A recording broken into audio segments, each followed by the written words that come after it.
So you know that saying when you're about to, when you're about to eat a sweet treat, a minute on the lips, a lifetime on the hips. Well, I've just heard a minute on Vanessa's lips, a lifetime on my shoulders. Vanessa, my sister, challenge accepted, because that's a worthy cause to fight a lifetime for. So look, this panel sessions, this keynote says the fundamentals of creating social value and environmental resilience that support shared prosperity. That's a lot of BS, isn't it? Come on, I know that's what you're thinking. And by BS, of course, what I mean is business speak. I don't know what you thought I meant by BS.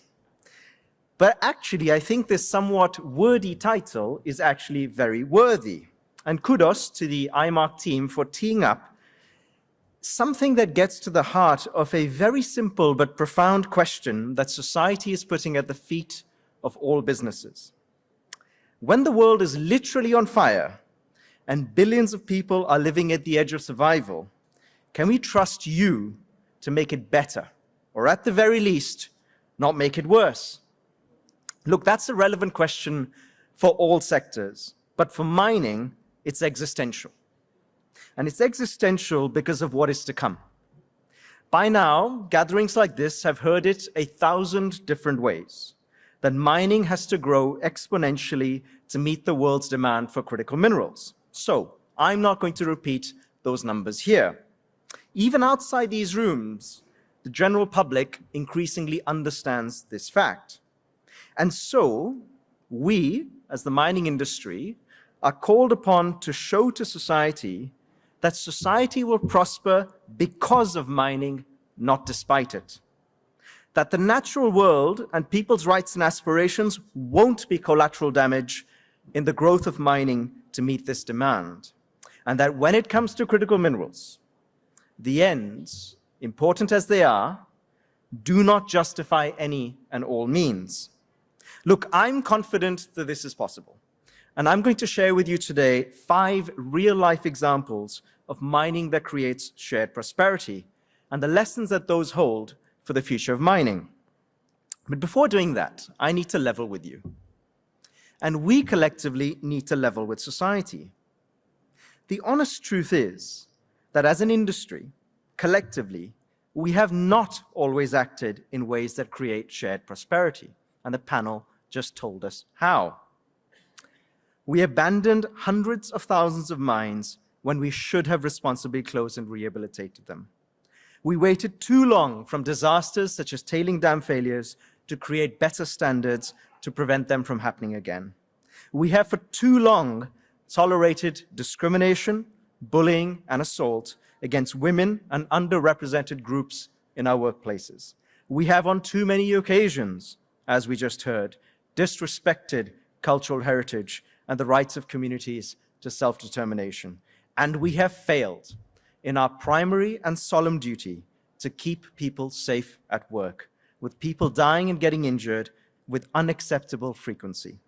Look, folks, these are harsh realities that we have just got to accept have caused trauma for many people across generations. And we must acknowledge this in any conversation about building shared prosperity for the future. Because if we don't, I promise you, we will fail to learn the lessons of the past, and we will not be able to build common purpose with those that have a stake in mining. So what then does mining for shared prosperity look like?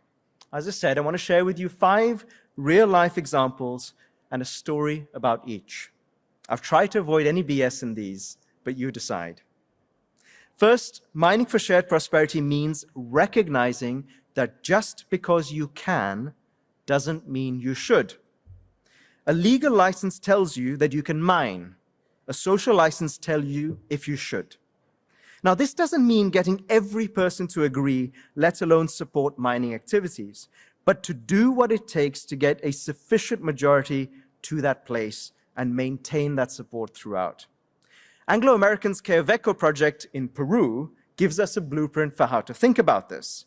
Look, at the time of receiving their legal license for the project, and Mark will be up shortly, so he'll be able to tell you some stories, the company didn't actually have the community's broad support. And so instead of pushing ahead They delayed the start of that project by 18 months. And they did that to build dialogue tables with the community to get to the point of solid consensus. 18 months is a long time to delay a project. Now, of course, this would have cost them money in the short term, and yes, they could afford it at the time. But today, communities feel that the project has helped them achieve the lives that they want, and the company enjoys their broad support. That's shared prosperity. Secondly, mining for shared prosperity means valuing things that don't have a price. Valuing things that don't have a price. Razor-sharp financial models are essential in our industry because we have thin and often variable margins. But if we're not careful, those very models can lead us to destroy intangible value, and in that process, trust me, everybody loses. The antidote to this lies in thoughtful and principled leadership of the kind demonstrated by Sigma Lithium, and Anna Cabral-Gardner is here as well. Their financial model told them to build one big super pit at their lithium mine in Brazil. Now, that would have meant diverting and disrupting a river that was not only important to the sustenance of the communities living downstream, but held significant intangible cultural value. Recognizing this, Sigma decided to build two smaller pits, either side of the river. And I will tell you, this was operationally and financially less efficient. But the community today has the water they need and want, and Sigma Lithium their enduring support. Third, mining for shared prosperity means staying true to your word, even when things get tough. In fact, particularly when things get tough. Following through on past promises is the surest way to build a shared future. Vale shows us what this means in practice. Nearly 40 years ago, Vale made a commitment to protect nearly 800,000 hectares, that's 5 times London, of Amazonian forest where they mined iron ore in a very tiny proportion of it.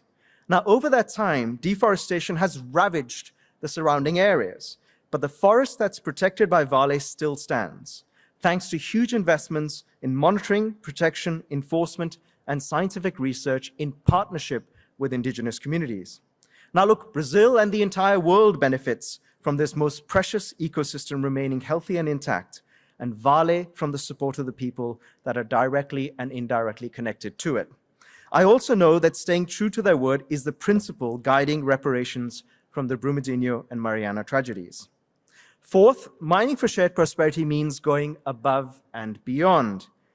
If we stick to only what's strictly required of us and we're oblivious to the challenges that face others, that is not what this moment calls for. Instead, the actions of Antofagasta Minerals and Teck Resources related to water in Chile show what this means to go above and beyond. Both companies have voluntarily given up part of their allowance to use fresh water in Chile so that precious water can be used for communities and conservation. They did this by investing billions of dollars into desalination plants or by gearing their operations to use raw seawater. And finally, mining for shared prosperity means being the change you want to see in the world. Look, I said I wouldn't have any BS, but I didn't say I wouldn't have any worthy quotes. On almost any issue, it's easy for one stakeholder group, as says the industry perhaps, to blame others and point the finger at others for not creating the conditions for progress. Some companies, instead, choose to be the source of change rather than the victims of circumstance. Take BHP's goal in 2017 of achieving gender parity by 2025. Look, when that goal was set, it was remarkable not only in its ambition, but its departure from the conventional wisdom of the time, which said that companies would hire more women if the education system simply produced them, and if society encouraged women to work in mining. Of course, we know that's completely wrong. Instead, BHP chose to do everything in its control to make mining a place where people from all backgrounds can thrive. And in doing so, BHP has reshaped the attitude and ambition on this issue for the wider industry and society at large.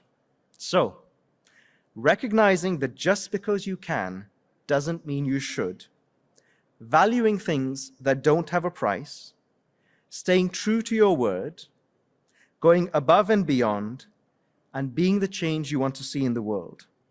These are the 5 principles that I believe underpin a mining industry that helps build shared prosperity. No BS, right? We know it can and is being done by the companies I mentioned and many more. But we also know, and we have to swallow hard on this fact, that we're a long way from these being the norm.